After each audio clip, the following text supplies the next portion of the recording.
walaalayaal meeshaan dad waxaanu nahay barakac ah oo meelo dheer ka yimid oo beesa haysan oo bidhaan haysan oo biyo haysan alxamdulillah waaye waa ku qabaysanaynaa ugu weesaysanaynaa ilmaha ugu qabaysanaynaa dharkan ku dhaqanaynaa walaalihii noo keenay kor ha jireen meesha ha joogeen mahadaan uga haynaa ilaahay baa ayagana u soo sahlay allaha u sahlo halkaasaan ku noolnahay walaalayaal waa mahad baan ka haynaa sidaasay tahay jannadii allah idin siiyo khayr allah idin siiyo alxamdulillah ilaahay baa idinkana idin soo dhiibay annagana noo soo tuuray idinkana waa idinka mahad haynaa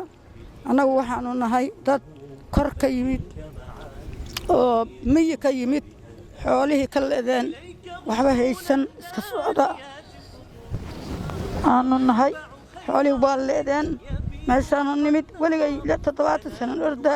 weligayna ma iman xamar walaalahaya London jooga wiilasheenna waalidii walaal nahay muslimiinta idinkaga mahad haynaa inaan noo sii wadina waa jecelna haddii ilaahay idmo tanna waa nagu kaalmaydeen biyahan alxamdulillah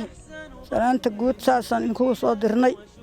kalkaalada ilaahay inuu idin sii badiyo annagana noogu soo kiin dhiibo kuna nabadgashiin oo shar iyo shaydaan allah idinka qabto sidaas baan idinkugula hadalnay haddee walaalayaal halkaasay naga marayda alxamdulillah allah idinla soo kaalmeeyo aakhiri adduunba sharta socotana allah idinka bootiyo waa kaas